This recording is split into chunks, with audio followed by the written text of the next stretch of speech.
sa bawat isa. Kamusta po kayo sa nagdaang araw?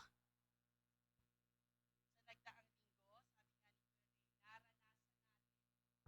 Nating nararanasan ang kanyang kabutihan, ang kanyang katapatan, ang kanyang kadakilaan, ang kanyang pag-iingat sa ating mga buhay. Amen po ba? Amen! Amen! Truly, Hosanna! Hosanna! Hosanna to the Lord. Amen? Yun po yung ating tanging maibabalik sa ating Panginoon. Ang ating po siyang minsan sa isang linggo, yung sama-sama po natin siya, napupurihin, dadakilain at luluwalhatiin. Di naman. Sapagkat wala namang atin. No? Ang lahat ng ito ay galing sa ating Panginoon. Amen po ba? Amen. Walang atin. Maging yung hininga na ating hinihinga. Itong buhay na ito galing sa Panginoon. Amen? Itong linggong pong nakaraan, siguro mga 2 days, napansin po natin na makulimlim. Pero napakainit. At ayon sa news, ang naranasan po natin ay smog. Smog. Ito po. At ito pong smog na ito ay may malaking apekto, harmful sa atin pong kalusugan. Lalo na po doon sa mga area, may mga area po na kung saan hindi makaakyat yung mga dumi sa air. At kung ito po ay magtatagal, kaya nga po sinasabihan na magkaroon ng mass ulit. Kasi nga po, pag nalanghap, ito ay magkakaroon ng permanenteng apekto sa ating kalusugan. Amen? So, ang mga ito po, isang araw na naalala ko si Maring Son ay nagpadala sa men's at sa women's at saka sa JF ng mga paalala sa muling pagparito ng ating Panginoon. No? Hindi lang sa bansa natin nangyayari yan. Yung shortage sa bigas, yan po man ay artificial or what, isa pa rin po yan. Kasi kung artificial yan, sabi, sa mga huling araw, magiging sakim ang mga tao. Amen? So, sa huling araw, magkakaroon ng mga tag-ulan, mga ulan, baha. Hindi mga maipaliwanag na penomena sa ating bansa at sa ibang mga bansa. Amen? Amen. At yan po ay signal na malapit na talaga dumating ang ating Panginoon. Amen? Amen.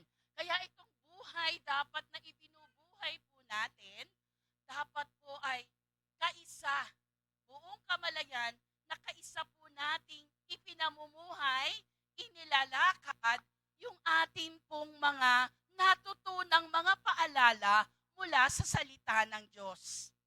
Wala namang bago eh. Amen? Ito po ay pagsunod. Ang Kristyanismo po ay pagsunod natin sa kalooban, sa plano ng Diyos sa ating buhay. Kasi pag hindi po tayo sumunod, hindi po tayo makakasama sa unang sa rapture. Sa pag naiwan, napakahirap na po nun. Amen? Kaya may paalala po. At nakikita po natin yung mga senyales na malapit nang dumating ang ating Panginoon. At kailangan ang Kristiyano, ang Kristyanismong katuruan, matuto po tayong makinig at sumunod at ipinamumuhay ang salita ng ating Panginoon. Amen po ba? Kaya nga po ang ating mensahe sa umagang ito ay ganap na ipinamumuhay ang Panginoong Hesukristo. Amen? Amen. Ang ating pong scripture text, mga kapatid, ay nasa mga taga-Kolosas 2:6-8. Yan. Basahin po natin. Yamang tinanggap na ninyo si Jesus bilang Panginoon, Sumama po kayo sa pagbasa. Amen? Para magising-gising po. Ano? 1, 2, 3, basa. Yamang tinanggap na ninyo si Jesus bilang Panginoon. Kayo, pagkakaisa sa Kanya. Magpakatatag kayo at isalig ninyo sa Kanya ang inyong buhay. Magpakatibay kayo sa pananampalatayang itinuro sa inyo at lagi kayong magpasalamat sa Diyos. 8. Mag-ingat kayo upang hindi kayo mabihag ninuman sa pamamagitan ng walang kabuluhang karunungan at pandaraya na ayon sa mga tradisyon ng mga tao at mga alintuntunin ng mundong ito ay mga hindi ayon kay Kristo. Manalangin po tayo, magpagabay po tayo. For apart from God, we can do nothing. Lord, we recognize you. Your holy presence, O Lord God. Pagkat kung wala ka, Panginoon, wala po kaming magagawa. Everything is pag-aaksaya, Panginoon, kung wala ka sa sentro ng aming buhay. Samahan niyo po kami, pakasamahan niyo po kami, Banal na Espiritu Santo, sa umagang ito. Bigyan niyo po ng kabukasang minsan pang muli ang aming mga espiritu, ang aming puso, ang aming mga pag-iisip, Panginoon, na nakatuon, matama, hindi sa nagsasalita, kundi ayon sa mensahe, Panginoon, na nais mong iparating sa amin, Panginoon, O God. Na makapamuhay kami ng ganap na kaisa ka sa aming buhay, lalo ngayon, Panginoon, na malapit ka na dumating, Panginoon. Lord God, tulungan niyo po kami na sa mga paalalang ito, Lord, ma-inculcate, Panginoon, mabigyan kami ng warning, Panginoon, sa kung paano kami mamumuhay, Panginoon, at sumusunod ng naaayon sa iyong plano at sa iyong gusto na ang pamantayan po namin, walang iba kundi ang iyong mga salita. Maraming salamat po. Purihin ka sa ngalan ni Jesus. Amen and amen. Hallelujah.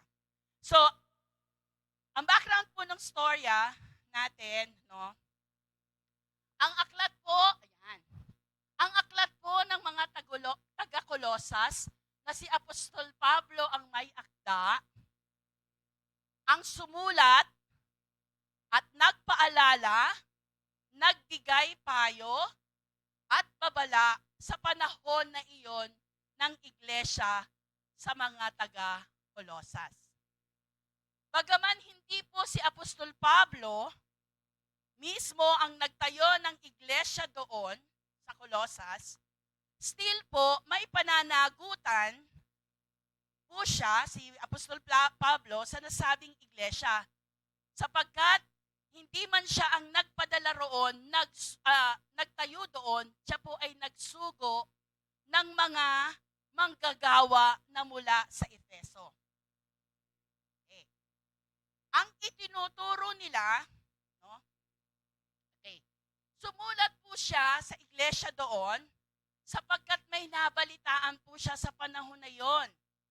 Nabalitaan po niya na maraming mga bulaang guro ang nakapasok sa iglesia na nagtuturo ng mali o iba.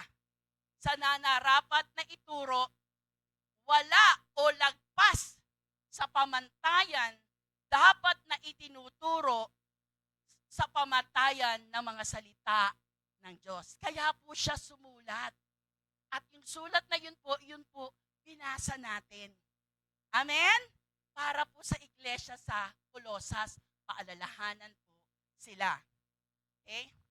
Sumulat po siya para salungatin, ituwid ang mga maling katuruan sa pamamagitan ng katuruang Kristiyanong isinulat niya. Ito po yung sulat sa mga taga-Kolosas. Okay, sinulat niya doon, nasa po natin at sa mga susunod na mga verse, no, na tanging kay Hesukristo lamang ang makapagbibigay ng lubos at ganap na kaligtasan sa Kanya lamang. Kanino? Sa Panginoong Hesus matatagpuan. Mga kapatid, na ang paniniwala na galing lamang. So may nakapasok, no, na ibang mga turo mula sa bulaang mga guro, no, na nagtuturo na pamantayang pangtao, kaisipang pangtao, no? Maaaring ang mga ito, no, ang maglayo pa sa tao sa Diyos. Kaya po sumulat si Apostol Pablo. Sa pamamagitan lamang ng Panginoong Hesukristo, nilalang ng Diyos ang sanglibutan. Amen? Genesis, nilalang ng Diyos ang sanlibutan. At sa Kanya lamang, sa pamamagitan ng Panginoong Hesus, nang bumagsak ang tao. Genesis, kay Noe, sa Tower of Babel, maging kila Isaac, kila Moses, no?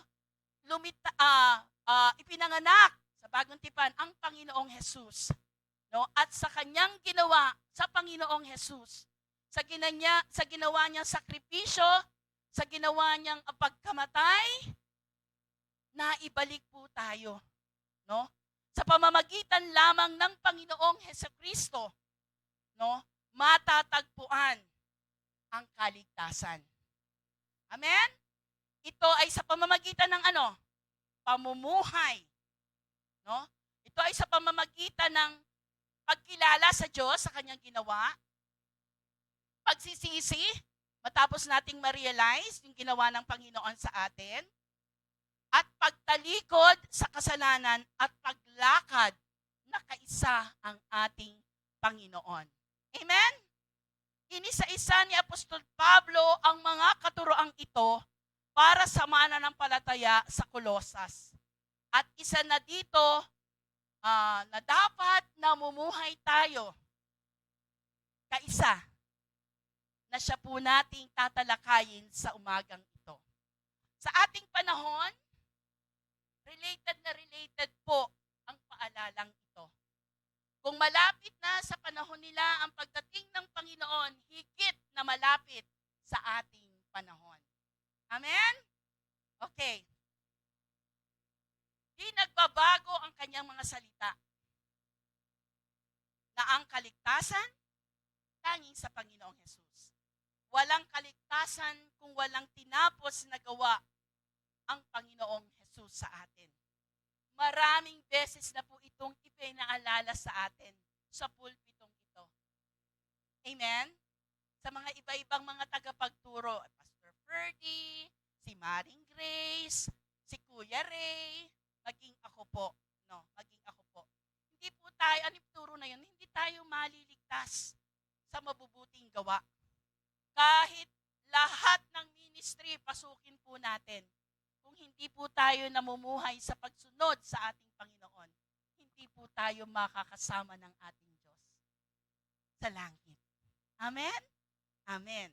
Kahit generously you are giving for tithes and offering, that is not a gauge for us na maligtas. Amen? Pagrelihiyon, kahit ipasunog man yung buong katawan po natin at ialay natin sa Panginoon, hindi po yan. Hindi pa rin po tayo maliligtas.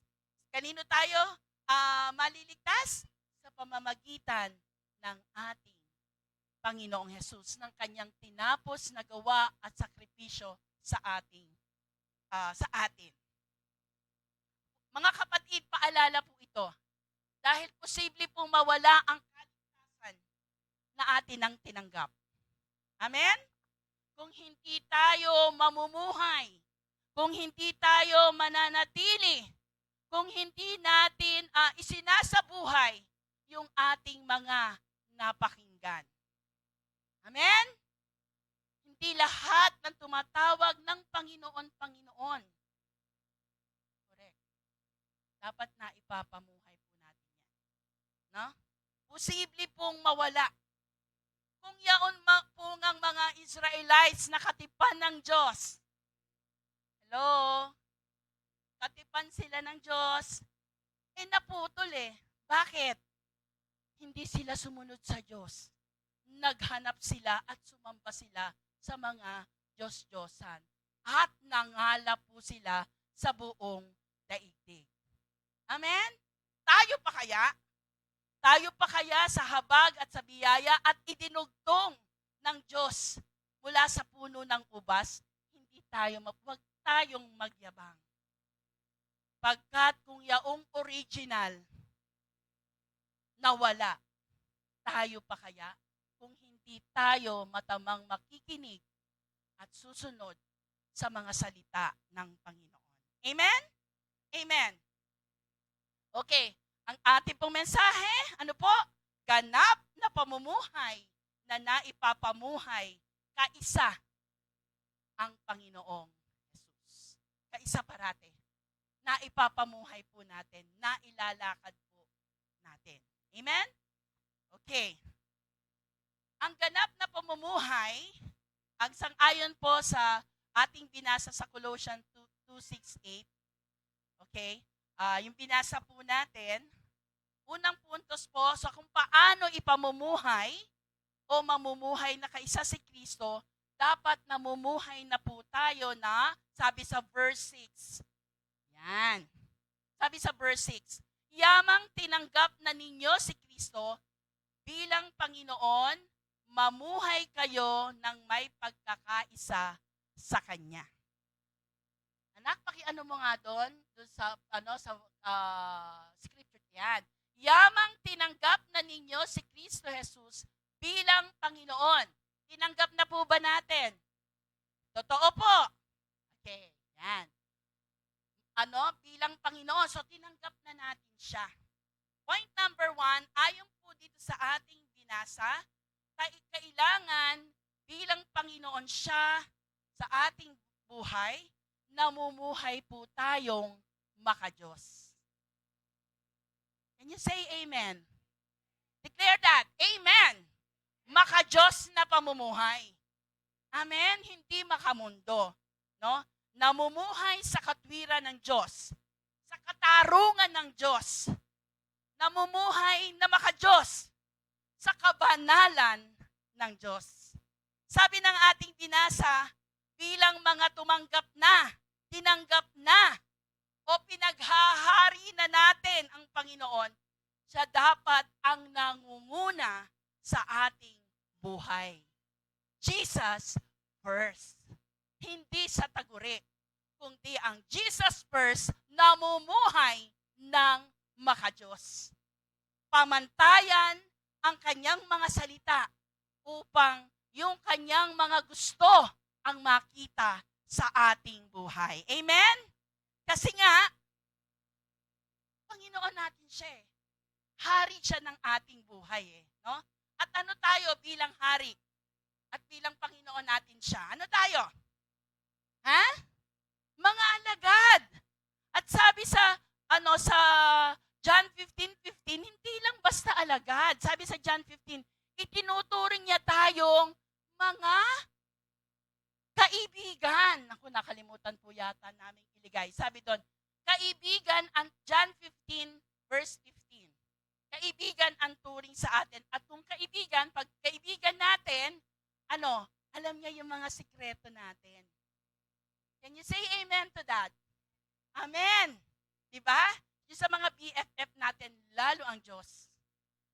Kaya ipinapahayag niya itong salita niya sa atin.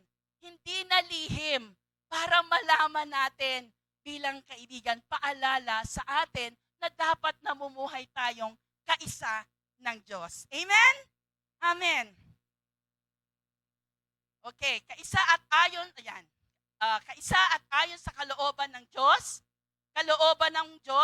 kalooban ng Hari, mamuhay na makadiyos na ang Panginoong Hesukristo, Diyos na naghahari sa atin.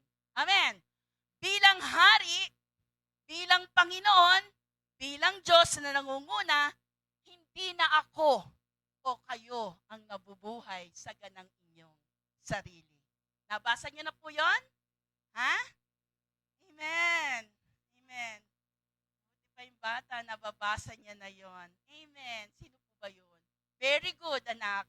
Hindi na ako ang nabubuhay sa ganang gusto ko. Hindi na po ba? Siguruhin po natin, ha? Kundi ang makasunod sa kagustuhan ni Kristo bilang hari na pinaghahari sa ating buhay. Tahimik. Galatians 2:20, anong sabi po doon? Ha? Andyan po yan. Kaya hindi na ako ang nabubuhay ngayon, kundi si Kristo na ang nabubuhay sa akin. At ang buhay ko ngayon sa katawan ay ikinabubuhay ko sa pamamagitan ng pananampalataya sa anak ng Diyos na nagmamahal sa akin at naghandog ng kanyang sarili para sa akin. Hindi na ako. Sabi ng Galatians 2:20, hindi na ako ang nabubuhay, kundi si Kristo na. Totoo po ba? Sa ating mga desisyon, dapat si Kristo po, pamantayan ni Kristo, salita ni Kristo. No? Example, no? Dahil nabubuhay na si Kristo sa akin at ang buhay ko ngayon, ang ikinakabubuhay ko sa pananampalataya. No? And what is faith? Seeing what is not yet seen o nangyayari. Tama ba? Okay, so nabubuhay ako sa pananampalataya kay Kristo at ang katawang ito, sinusupil ko. No? Nakikita ko sa pamamagitan ng pananampalataya yung mga nais ko na mangyayari ayon sa pamantayan ng ating Panginoon sa kanyang mga salita na nagmamahal sa akin. Nagtitiwala tayo sa Diyos, sa kanyang gusto, sa kanyang mga salita. Example, isinusumiti mo ba natin ang ating mga plano? Balakin. Ha? Hinahanap po ba natin talaga ang kanyang kalooban? O halimbawa, mga kabataan, sagutin niyo po ito sa inyong sarili at sa Panginoon. Sinusumitin niyo po ba yung sarili sa Panginoon sa paghanap ng makakapartner sa buhay? Kasama po yun. May bilin po doon. Ano bilin doon? Ano bilin doon? Ha?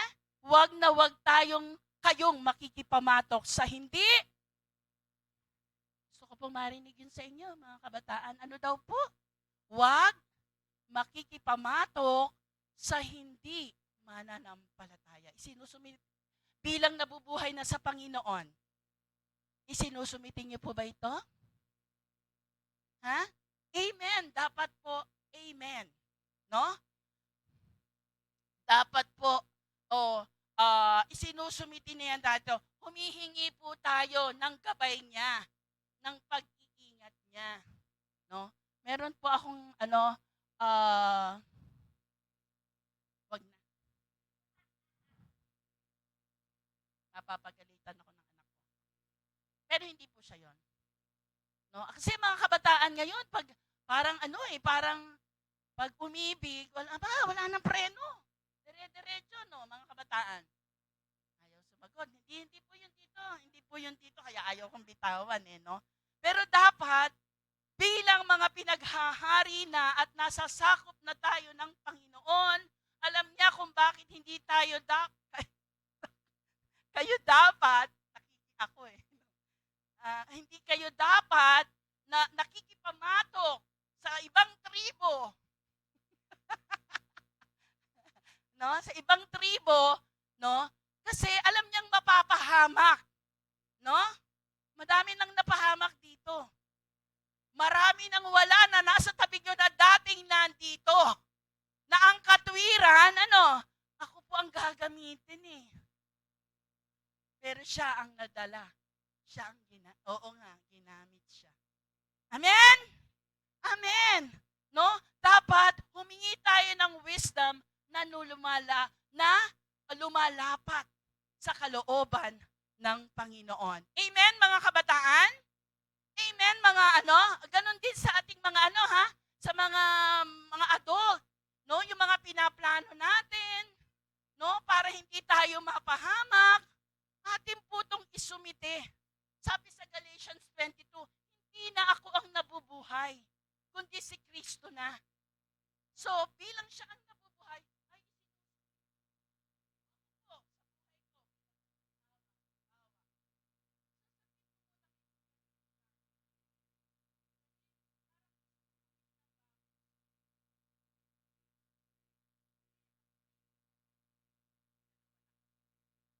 Amen? Maliit o malaki, lalo na yung mga mahalagang at importanteng kapasyahan sa buhay natin. Mga kapatid ko, lahat po dapat nakasubmit. Hindi na tayo ang nabubuhay sa ating sarili. No? Yun ang Diyos na nagmahal sa atin, naghandog sa atin, wants the very best for us. Amen, mga kapatid? Gusto niya. Kaya marapat lamang na isumitin natin ito. Ano ba yung isumite? Sabihin, submit sa Panginoon, isuko sa Panginoon. Thank you po. Okay? Okay, bilang hari na, dapat bilang hari, sabi doon, John 3:30, sabi doon, dapat siyang maitaas at ako'y na may maibaba. Nakapasa ko po. Ibig sabihin dito yung ating puso, yung ating isip, yung ating espiritu, yung ating kaluluwa, lahat na sa Panginoon. No? Sa ating pagdidesisyon po, mga kabataan, no? Lahat po tayo, dapat po na itataas at tayo nakababa. Kasi siya ang hari eh. Hindi tayo pwedeng pumantay sa Kanya. Hindi lalo pwedeng i-insist yung gusto natin. Kasi lahat ng gusto natin, laban sa kalooban ng Panginoon. At lahat ng gusto ng Panginoon sa Kanyang salita, madalas laban sa atin. Bakit? Mag-iintay tayo eh. Amen? Naiinip na tayo. Pero hindi, we must decrease. Kung tunay po tayong kumikilala sa ating Panginoon, we must learn how to decrease and increase Him, ang Kanyang mga salita sa ating buhay. Amen? Bilang hari na, nabuhay na, sabi doon na, we are abiding joyfully to our God. Totoo ba? Sabi doon sa Psalm, alam kong kasama ko siya sa tuwina, hindi ako matitinag sapagkat kapiling siya. So wag mainip. No, wag tayong mainip. No? Wag tayong nakasimangot. Nagdadabog dahil ang tagal naman. Baka ito yung inuunahan na natin yung Lord. At madalas kapag ganon, palpak po tayo. Amen? Amen. Joyfully abiding, nag-iintay, no, sa Panginoon. Alam kong kasama ko siya sa tuwina, hindi ako matitinag pagkat kapiling siya. Kaya't ako'y nagdiriwang kahit matagal. No? Still, nagpupuri at sumasamba sa Panginoon at habang inaantay yung kanyang kalooban. Amen? Hindi napipilitan, hindi nakasimangot, lalong hindi naiinip, kundi may kagalakang nag-iintay sa perpektong kalooban ng Diyos para sa atin. Dulot ay buhay na pag-asa, may kagalakan, tumutupad o pinaghahari ang Diyos ng mas higit sa ating buhay. Ang tingin po natin, hindi lamang pangkasalukuyan. So, madalas po ito eh. No? Sa pangharap o sa pangkasalukuyan. Hindi dahil siya yung author, alam niya yung pasimula. Alam niya yung mangyayari. Alam niya yung nasa gitna. Tayo hindi sa ating buhay. Hindi natin alam. Amen? Alam ng Diyos kung kailan tayo babagsak sa kanyang sa ating mga pagsubok sa buhay. Alam ng Diyos 'yun. Amen? Kaya wag ang tingin natin sa harap lamang. Another thing naman to mga kabataan, ha? Sa inyo pong pakikipagrelasyon, hindi kumot pogi. Maganda. No? May aral. Pwede na. Ang nakikita natin, yung pangharap. Pero ang Diyos, Alam niya ang simula at ang wakas. Alam niya ang perpektong makakabuti para sa atin. Kaya dapat isubmit natin ito sa Panginoon. Amen? Amen. I-consider ang Diyos sa pagdidesisyon. No? Lagi nating ipag-pray. At laging ang pamantayan ng salita ng Diyos ang ating pong hinahawakan at tinatanganan at nakapangyayari po sa ating buhay. Amen? Amen. Bilang hari, maging tunay ngang hari ang Panginoon. At tayo alagad na sumusunod at nagpapasakop sa Panginoon. Ang utos ng hari ay hindi mababali. Nasa Proverbs po yon. Hindi po kasabihan ng basta ng matanda po yun. Nasa Proverbs po yon. Amen, Sister Ria? Nakita ko nag-a-agree si Sister Ria. Nabasa ko na po ito madalas. Ang utos ng hari ay hindi mababali.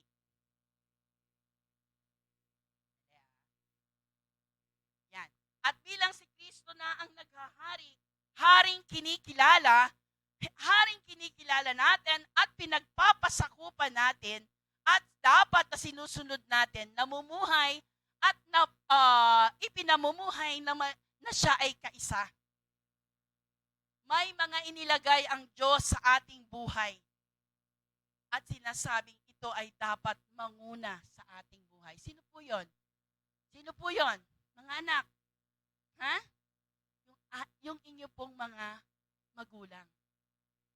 Inilagay po sila ng Diyos para kayo po ay alagaan,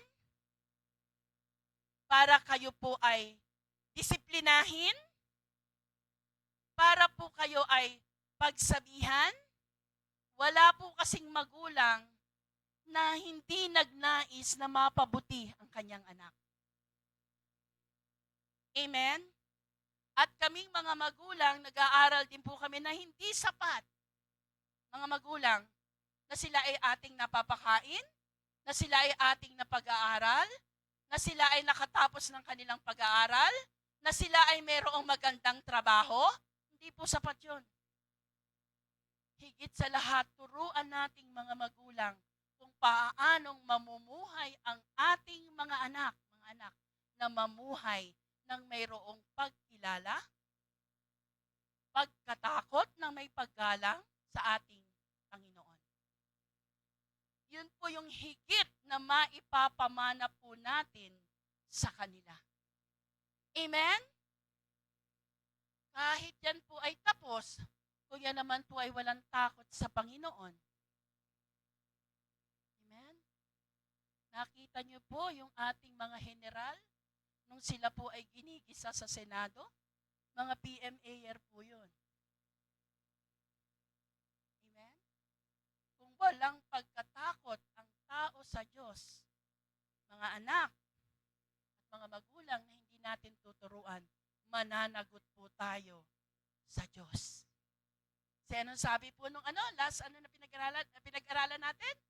Nagre-raise ang Panginoon ng pamilyang makadiyos. Sa panahon ni Adan na siya ay bumagsak, nag-raise up ulit sa panahon ni Noah, sa panahon ni Babel, at maging sa ating panahon. Amen?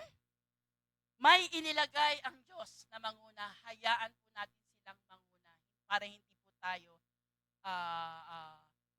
maligaw. Sa aming mga asawang babae, may inilagay. At dapat po yun, iginagalang po natin. Sige po, susundin ko po si Brother Ray. Pero ako po yung final. Mali. Siya po ang final kahit wala po ito o naghihimagsik ang ating kalooban. Alam niyo po kasi ang nakikita lang nating mga babae ay yung ganda ng kortina, kulay ng bahay, pero ang lalaki po ang nakikita nila. Isa sa naaral po namin sa nagturo sa JF din po katuruan. Ang mga lalaki, mabagal sila magdesisyon. Why? Because nakatuon sila sa katatagan sa future. Kaya mga kabataan, mag-asawa po tayo.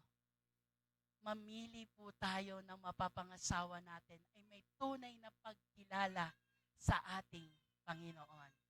Amen? Huwag tayong mainip. Amen. Ang mga lalaking nasa Panginoon, tinitignan po niya yung stability. Tinitignan po niya yung tibay at tatag ng tahanan at ng kanyang tahanang pisikal. Amen? Kailangan din po pasakop tayo sa mga leadership ng church. Say amen. Inilagay sila, nananampalataya ba kayo na ililagay si Pastor Ferdy sa ating kalagitnaan para mangalaga sa atin? Amen! Hindi po yan nadadaan sa talino. Ay, may master degree ako. Hindi po yan nadadaan sa mas matanda ako. Mas marami akong alam. The mere fact na isinend po yan dito sa atin, pananagutan po yan, katulad ni Apostol Pablo ng mga leaders ng Vision Office, ang leader na isinend out dito sa atin. Kilala po nila yan. Kaya wag po tayong magrereklamo na hindi po kayo nagrereklamo kay Pastor Ferdy or sa kanino man. Or kung meron po tayong i-air na daing, dapat po sa atin. Dito pa lang masolve na. Dito pa lang magpasakupan tayo. Amen? Leadership comes from the Lord. At tatayuan po yan. Katulad ng tinatayuan ni Apostol Pablo sa iglesia sa Colosas. Amen? May pananagutan po si Pastor Ferdy sa Panginoon. Tayo sa Panginoon. Pag hindi po tayo nagpasakop sa Kanya. Amen? Amen. Amen. Huwag po kayong matakot. Alam niyo po kung bakit? Maayos po ang church na pinaglagyan sa atin ng Panginoon. Nakasubmit po lahat ng reports. Alam po yan ni Sister Rhea. Alam ko po yan dahil sa pinanggalingan akong JF. Ganun po kabuti ang Panginoon. Kaya po pinagpapala ang church ng JF. Praise God. Biriin niyo po, ang mission office, ilang pong sila? Ilang grupo po sila na tagpo 40? Kuya Ray, ilan? 4. Nakaunahan ng JF Antipolo na nag-attend. 4 po iyon. Ibig sabihin, lumalago. Bakit? Kasi napagkakatiwalaan. Amen? Kaya pasako po tayo. Pag nagre-rebelde po tayo, sa church, hindi po tayo sa church nagre-rebelde. Hindi po tayo kay pastor. Kanino po tayo nagre-rebelde? Sa Diyos na naglagay kay pastor para po tayong magpasakop. Amen? Amen. Okay. Okay, sinabi ng Diyos na bilang Panginoon, bilang authority over us, na inilalagay ang kaayusan sa lahat ng bagay. Sinabi ng Panginoon na sinabi niya bilang hari na huwag tayo magnanakaw. Hindi po tayo nagnanakaw, di ba? Amen? Kaya wag po nating dayain ang ating tithes and offering, lalo po kung pinagpapala tayo ng ating Panginoon. Amen. No? Anong tawag sa hindi nagta-tithes and offering?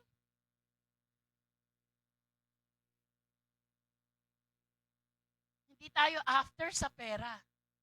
Tinuturuan po natin, pananagutan po natin ito na dapat po na ituturo po ito. Hari siya na pinagpapasakupan natin? Panginoon na po ba siya ng ating buhay?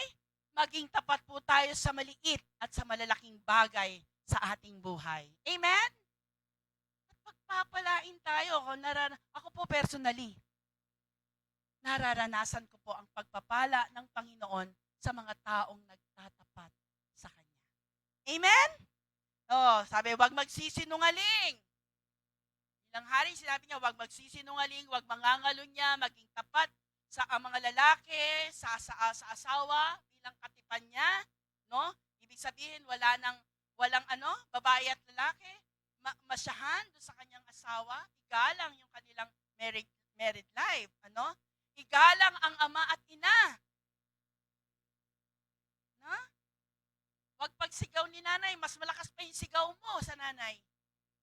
Ngayon nyo lang hindi naiintindihan.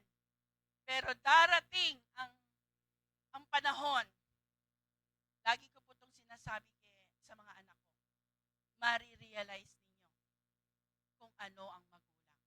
At huwag niyong intayin yun. Ang intayin natin, sumusunod kayo sa inyong mga magulang at may pagpapala po doon. Amen? Amen! No? Kaya sinabi, igalang. Igalang ang ama at ina, lalo po sa kanilang katandaan.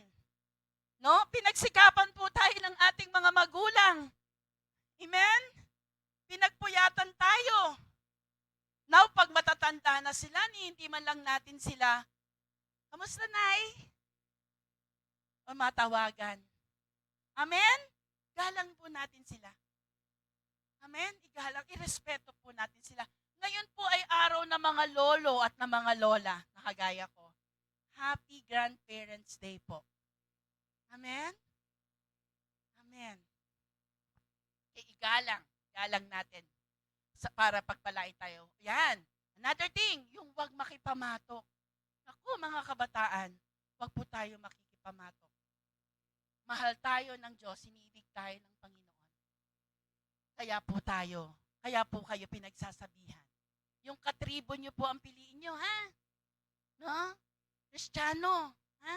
Bago lumabas, dito muna sa loob ng church. Pag-pray. Amen? Brother Maynard? Kuya, Kuya Eljon? Ha? Dito muna. Tangkilikin ang sariling atin sa tamang panahon. Amen. Okay, tinawag tayo at ibinukod ng Panginoon bilang mananampalataya. Kristiyano tayo, kailangan bilang Kristiyano tayo at bilang siya na ang naghahari, kailangan sumusunod po tayo at naipapamuhay po natin para sa ikaayos at ikabubuti po natin iyon. Kaisa ng ating Panginoon. Amen? Amen. Okay, another thing na siya na ang bukod sa pinaghahari, kailangan po bilang maka-Diyos na pamumuhay, yun siya yung pinaghahari. Another thing is namumuhay po tayong karapat-dapat sa Diyos. Amen?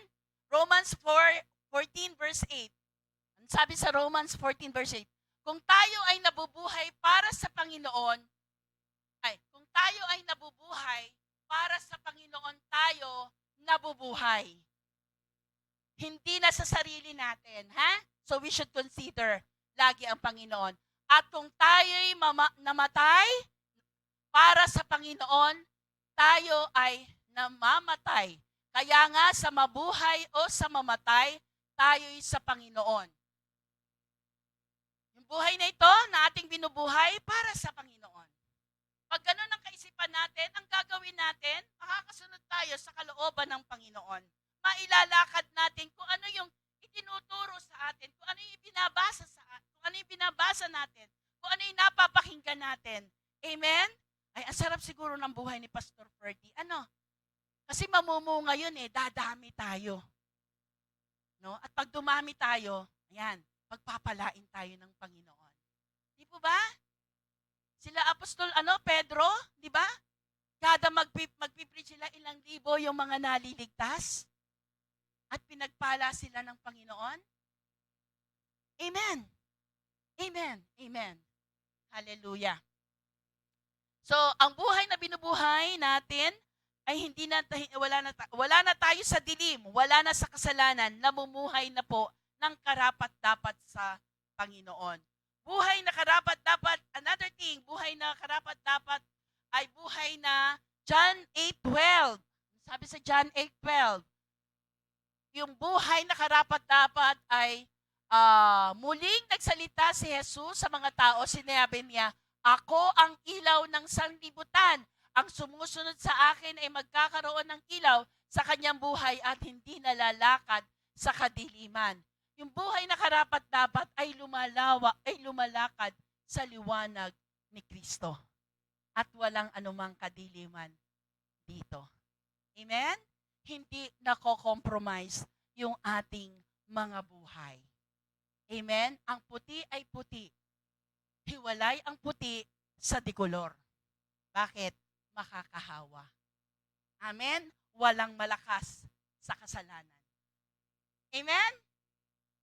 Kundi ang nananagumpay sa kasalanan ay yung mga pinagtagumpayan na talaga ng Panginoon na namumuhay na ng ayon sa kalooban ng Panginoon. Amen? Ang umiibig sa Diyos, lumalayo sa kasalanan. May babuting araw parate at nananatili sa liwanag ni Kristo. Okay, another thing. Kawikaan 14:27. Ano sabi po doon? Okay, sundan nyo na lang po ako ha. Ang paggalang at pagsunod kay Yahweh ay bukal ng buhay. Okay? At ang taong mayroon nito'y malayo sa bitag ng kasalanan. Ay, bitag ng kamatayan. Okay. Yung buhay po na karapat-dapat ay buhay na mayroong paggalang at sumusunod sa ating Panginoon. At pag tayo po ay lumalakad, nalalayo po tayo sa mga pakana, sa mga bagay na hindi karapat-dapat na ating pong ibinubuhay. Amen? Amen. Another thing, buhay na karapat-dapat ay buhay na 2 Corinthians 5:17. Andyan po yan ha. Kaya't kung nakipag-isa na kay Kristo ang isang tao, siya na isang bagong nilalang na. Wala na ang dati niyang pagkatao, sa halip ito'y napalitan na ng bago. So yung buhay na karapat-dapat ay buhay na namumuhay sa isang bagong buhay na nakikita ang pagiging kawangis at kalarawan ni Kristo. Amen? Wala na yun dati. Wala na yung dating magagalitin. Wala na yung dating matatampuhin. Hindi na tamad. Hindi na matigas ang ulo. Hindi na laro ng ano ba yung nilalaro nyo sa ano nyo? Ha? O ano man yan, kundi ang pinagkakaabalahan na ng bagong buhay na nakipag-isa kay Kristo, bagong nilalalang ay ang mga gawaing pang makadiyos. Amen? Babasa ng salita ng Diyos, laging nagpe-pray. Amen? Gusto niya yung mga kasama niya, mga kamukha din niyang Kristiyano. Amen? Pagkat hindi na, sabi nga, tayo nabubuhay para sa ating sarili, kundi si Kristo na ang nabubuhay para sa atin. Amen? Amen. So, yan po yung puntos 1, no? Na namumuhay sa mensaheng mamuhay, na ipinamumuhay kaysa si Kristo, ha? Ganap. Okay. Ito po yung buhay. Unang puntos po ay buhay na makadiyos. Pangalawang puntos po, sabi po sa verse 7, sabi po doon, magpakatatag kayo at isalig ninyo sa Kanya ang inyong buhay. Magpakatibay kayo sa pananampalatayang itinuro sa inyo at laging magpasalamat sa Diyos. Tayon po sa ating binasa, pangalawang puntos po tayo, patuloy na lumago o lumalago bilang mananampalataya sa pagkilala ng may katatagan na nagpapakatibay sa pananampalataya at laging nagpapasalamat sa Diyos. Ayan. Kailangan po patuloy tayong lumalago. No? Bilang mananampalataya. Paano po ito? Kung tayo po ay nananatili sa Kanya. Hindi naman tayo lalago. Hindi naman tayo tatatag. Hindi naman tayo makabubuhay ng makadiyos kung hindi tayo mananatili sa Diyos. Ganun lang po yun. Amen? Ikot-ikot po yun doon. Okay. Manatili tayo sa Kanyang katuroang katulad nito na nagpapaalala sa atin na kailangan bilang mga Kristiyano, bilang mga iniligtas niya, kailangan ganap na namumuhay at ipinamumuhay ang ating kaisa ng ating Panginoon. Amen? Madatili. Paano? Sa ating binasa, no? Sa ating pong binasa,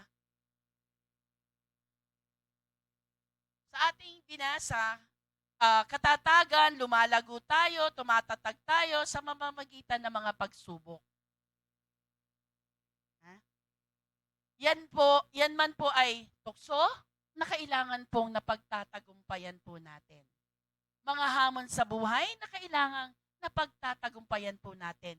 Tumatatag po tayo, lumalago po tayo, at higit sa lahat, nagpapasalamat po tayo anumang sitwasyon ng ating buhay. Amen? Ano ang sabi ng salita ng Panginoon? No, isa sa mga favorite verse ko po sa Bible is, wala pang pagsubok na dumating sa atin. Amen? Hindi natin kayang mapagtagumpayan sa biyaya at sa tulong mismo ng ating Panginoong Jesus. Amen? Nabasa niyo na po ba yun? Ha? Biyaya ng Panginoong Diyos sa kanyang kaalaman at karunungan. Kanya itong ipagkakaloob sa pamamagitan ng paggabay ng banal na Espiritu ng Diyos. Siya na nangako sa atin, no? Siya na nangako sa atin na hindi tayo pababayaan, hindi niya tayo iiwan, anumang pinasimulan niya ng Diyos sa atin. At anumang pinasimulan niya sa atin, mga kapatid, ayon pa rin sa kanyang salita, tiyak na tatapusin ito ng ating Panginoon. Amen? For those who put their trust in the Lord will never be in vain. Amen? Kaya lagi po tayong umasa. Lagi po tayong tumatag kahit may mga pagsubok. Siya ang ating kalakasan. Awit 62 verse 5 to 8. Tanging sa Diyos lang ako umaasa. Ang aking pag-asa'y tanging sa Kanya. Tanging Siya lamang ang tagapagligtas, tagapagtanggol ko at aking kalasag. Akin ang tagumpay sa lahat ng oras. Ang kaligtasan ko't karangalan ay buhat sa Diyos. Nasa Kanya lamang, siya'y malakas kong tagapagsanggalang. Amen. At matibay na muog na aking kanlungan. Mga kababayan, mga kapwa ko kamananampalataya, sa lahat ng oras, magtiwala sa Diyos. Sa Kanya ilagak ang inyong pasaning ngayong dinaranas. Siya ang kublihang may dulot na lunas. Amen? Siya yung ating lakas. Mamantayan po tayo, panghawakan po natin, i-declare po natin, gawin po natin, sabihin natin. Kung tayo nanghihina, siya ang ating kalakasan. Kaya kailangan po, may mga alam tayo sa salita ng Diyos. Kasi yun po yung ating panlaban. Laban sa mga kahinaan, laban sa mga tukso, laban sa mga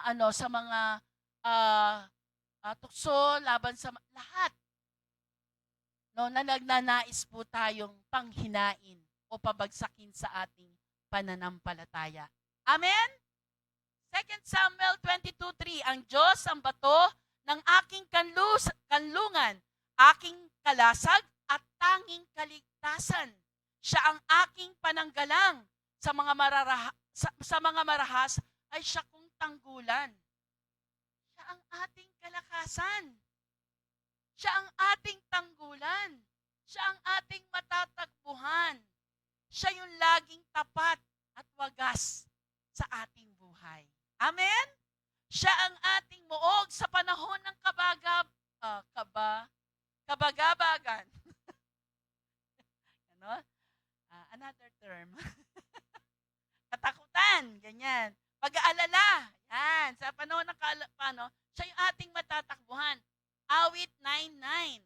Sabi dito, si Yahweh ang takbuhan ng mga pinapahirapan, matibay na kanlungan sa oras ng kaguluhan. Amen. Siya ay tapat na Diyos. 1 Corinthians 10:13. Wala pang pagsubok na dumating sa aking buhay na naranasan ng ibang tao, na hindi naranasan ng ibang tao. Tapat ang Diyos at hindi niya ipahihintulot na tayo'y subukin ng higit sa ating makakaya. Sa halip pagdating ng pagsubok, bibigyan tayo ng lakas upang makayanan natin ang mga ito at malampasan po natin ang mga ito. Ang pansalita ng Panginoon ang nangangako. Kung ito yung ating panghahawakan, kung ito yung ating pananampalatayanan, andoon siyang muog, andoon siyang kalakasan, dahil siya po ay tapat na Diyos. Amen? Hindi tayo matatakot. Nakakaranas po ba tayo ng takot? Ha? Kung may mga kaligaligan? Meron po. Pero ang panggamot po doon, salita ng Diyos. Ano po sabi sa awit 118 verse 6? Kung itong si Yahweh ang aking kasama at laging kapiling, walang pagkatakot sa akin darating. No? So hindi tayo sa tao hihingi ng lakas at ng tulong. Pagkatulad din natin sila, may mga shortcomings din po sila. Amen? Sa Diyos po. Sa Diyos po tayo.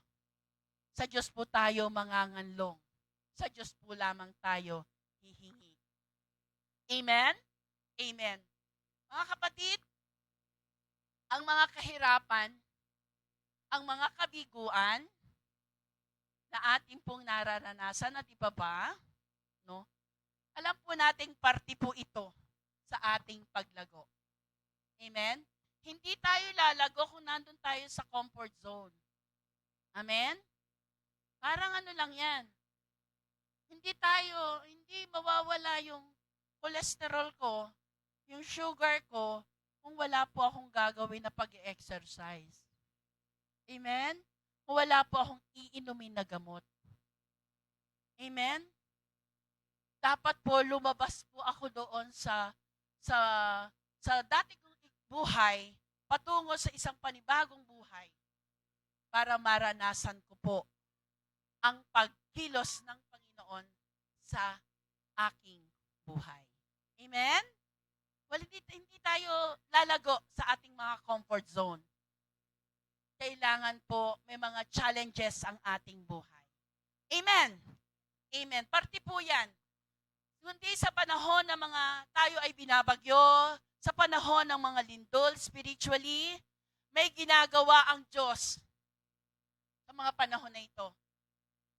Pakasiguraduhin po natin lalo't higit na nakakiling po tayo at nagtitiwala po tayo sa ating Diyos. Inaasahan ng Diyos na tayo po ay lalago. At kahit may mga pagsubok, we should be grateful to God. Lagi po tayong nagpapasalamat. Diba? Kaming mga magulang nga, pag sabing, thank you. Sa isang ng mga anak ko, sinabing, thank you, Mama. Thank you, Papa. Thank you sa masarap na dinner. Ang sarap-sarap sa pakiramdam yon. Dapat po, ganun din tayo bilang lumalago. Grateful tayo. Ano mang sitwasyon ng ating buhay. Amen? We should be grateful. Nagpapasalamat. Sa 10 pinagaling ng Panginoon, ilan lang ang ketungin, ilan lang ang bumalik. Diba? Sabi ng Panginoon, naghahanap ang Panginoon, diba? Asa ng iba? Diba? Ganun po kahalaga na nagpapasalamat po tayo. Ano mang sitwasyon sa ating buhay. Gratefulness is a sign of maturity, Christian maturity. Thank you, Lord. Alam ko po na may higit kang nakalaan para sa akin. At ito po ay pagsubok sa akin na dapat kong mapagtagumpayan. Amen? We should be grateful. Grateful in humility before God na nakakaalam ng mas higit at nararapat para sa atin. Amen. Last point po natin, mga kapatid,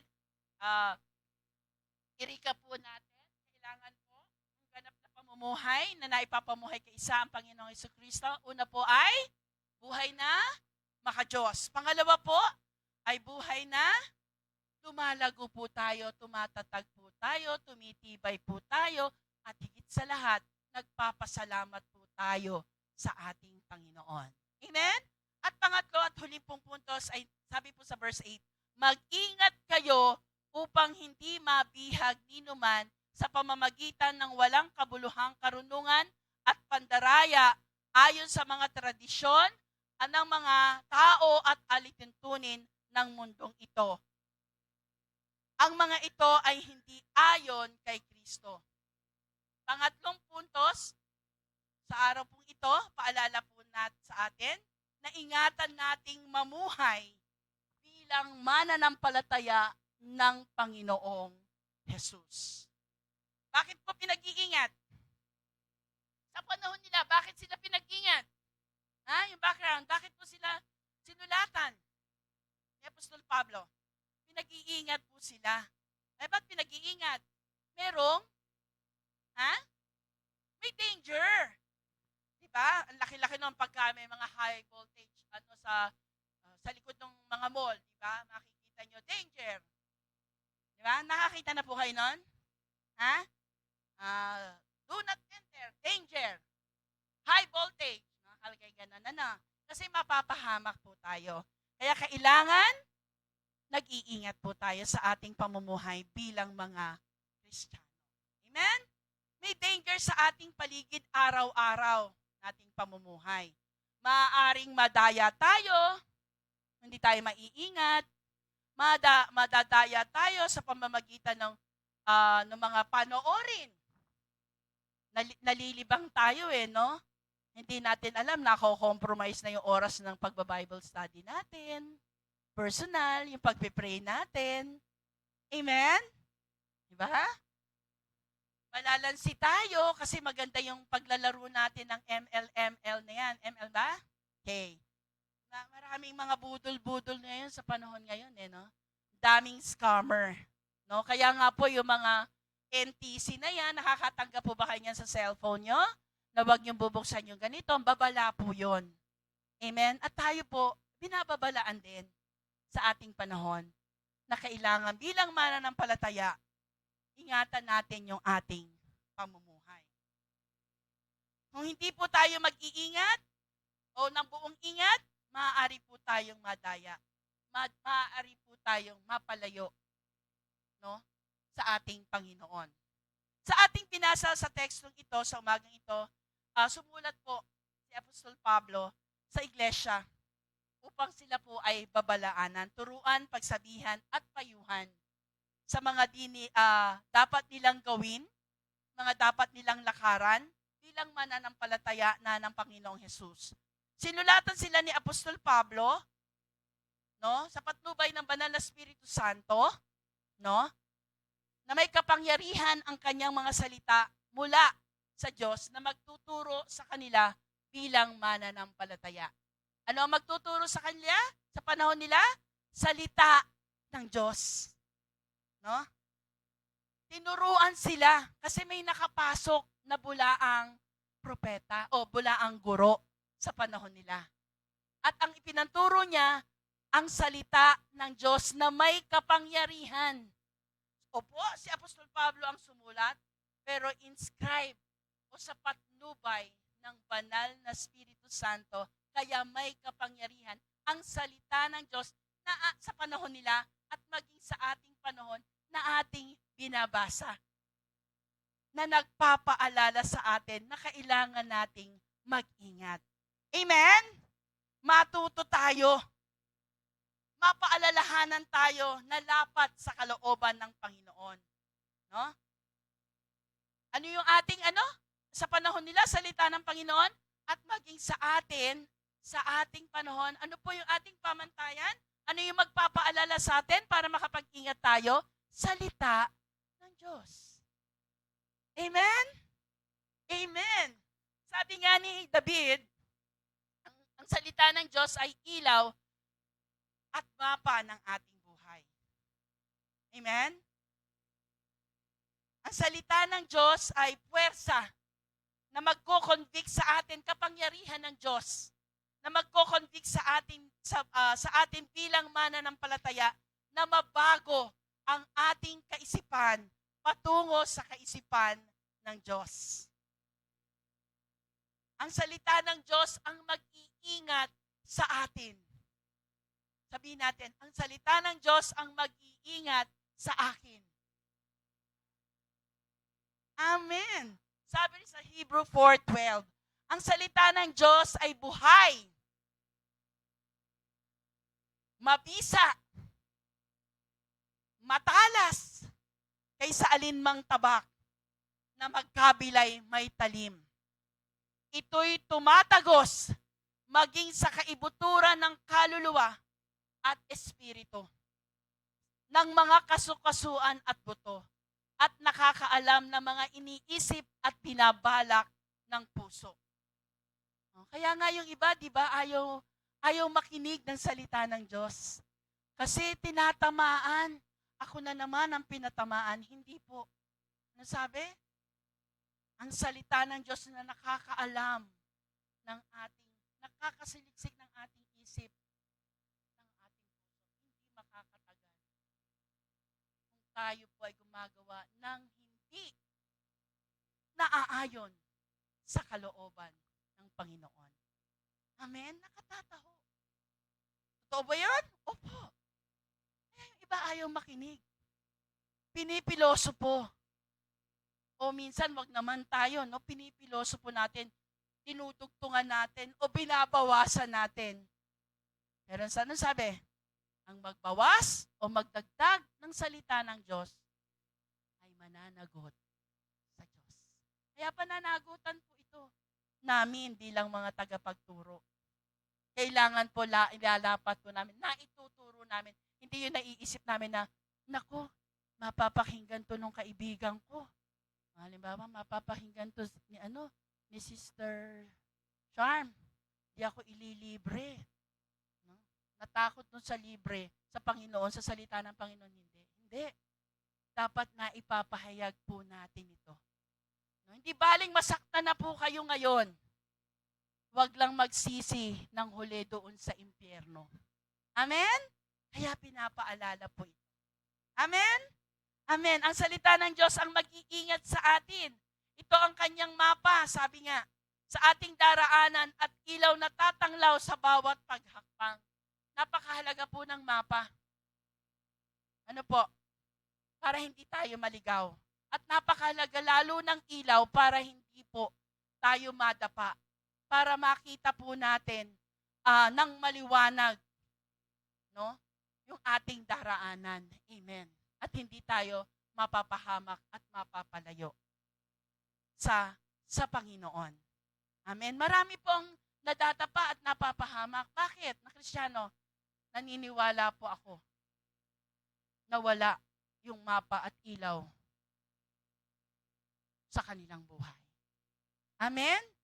Ang buhay po natin sa daigdig ay full of challenges. Kaya kailangan natin. Ang buhay na patungo kay Kristo ay buhay na may kapayapaan. Amen. Sa kabila ng mga kaligaligan, tama po ba yung sinabi ko? May kagalakan. Sa kabila ng kakapusan, no? Mahalang gulay, mahalang lahat mataas, maliit na lang ang hindi tumataas. Amen? Mabuti pa ang pera, may tao. Ang tao daw, walang pera.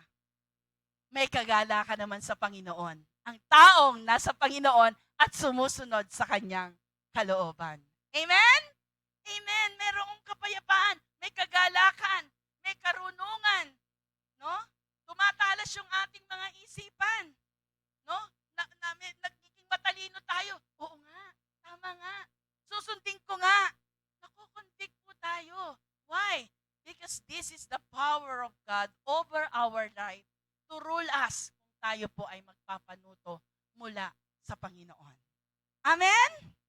Sabi sa awit 119 verse 105, salita may tanglaws na sa aking patnubay, sa landas kong daraanan, liwanag at tumatanglaw. So huwag tayong lalayo sa Diyos at sa kanyang mga salita. Ito yung tatanglaw sa atin para hindi tayo magkamali. Bakit ayaw sa ilaw? May tinatago. Amen? Lahat ng ayaw sa ilaw, may tinatago. At pag nanatili tayo sa dilim, mapapahamak po tayo. Kaya tayo pinapaalalahanan, malapit nang dumating ang Panginoon. At ang Kristiyano ay nabubuhay sa pagsunod sa mga salita ng Panginoon, nakikita na ipapamuhay 24/7 ang salita ng ating Panginoon. Amen? Nabubuhay sa liwanag. Liwanag na tumatanglaw at tananglaw sa damang daan patungo kay Kristo sa pagiging kawangis at kalarawan ng Diyos. Nais ng Diyos. Tinawag na tayo ng Diyos ayon sa kanyang mga salita. No? Tinawag na po tayo. At sa pagkatawag na yon, dadaan tayo sa mga kahirapan, sa mga pagsubok. Tayo'y ibinukod at itinangi ng Panginoon. Nasa atin ang desisyon kung tayo ay magpapatuloy sa kabila ng mga ng buhay, ng mga hamon sa ating buhay. Amen? Yan po ay sangkap. Umalis po tayo sa comfort zone. Agaya ng kinanta natin kanina yung Holy, Holy, di ba? Break my heart. Ano ba yun? Break my heart. For what makes yours? Okay, sa Tagalog na lang, anak. Ha? Ano yon? Ano mo? Durugin mo. Baguhin mo yung puso ko para umayon. Tama ba yon? Doon sa kagustuhan mo. Doon sa kalooban mo. Para maintindihan natin. Ano? Durugin. Kung hindi tayo papadurog sa Panginoon, kung hindi tayo papailalim sa Kanya, ang tudurog sa atin yung mga sitwasyon. Pag nanalangin tayo, Lord, give me patience. Asahan mo. May mga pangyayari sa buhay mo to make, para maging pasensyoso ka. Papasok yung anak mo, mangungulit sa'yo para maging pasensyoso ka. Amen? Break my heart. Asahan mo, may magbe-break ng heart mo. Pero yon ay patungo sa kalooban ng Panginoon. Makita siya bilang kawangis mo. Kasi sasandal ka sa Kanya eh. Kasi kung lalayo ka naman sa Kanya, wala naman mangyayari. Amen? Amen? Ha? Ando na yung sitwasyon. Praise Him. Habang nandun tayo sa Kanyang sitwasyon. And if we praise Him, nagtitiwala lamang tayo sa Kanya. Amen? Puno na ang mundo ng kadiliman. At kailangan natin ang liwanag ni Kristo na nanggagaling kay Kristo. Okay, so paglalagom, yes. Tayo nga ay tinawag ng Diyos sa pamamagitan ng ating Panginoong Hesukristo. Pinili na tayo ng may halaga at sa katotohanang dapat ang buhay na ito ay di na atin kundi sa Kanya.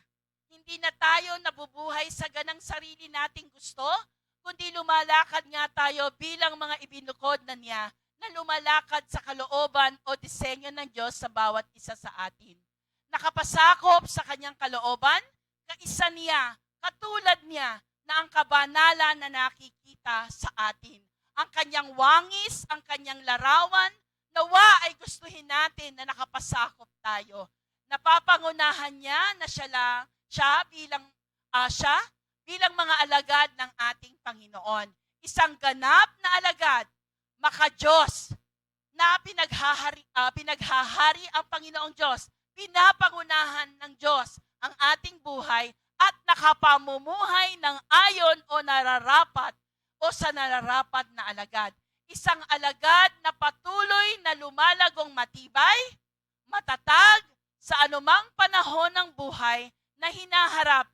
Ito ay nagpapasalamat ng may pagpapasalamat, ng may pag-asa sa ating Diyos. Mga kapatid, tayo po ay mamuhay at namumuhay na kaisa ng ating Panginoong Hesukristo. Magandang umaga po.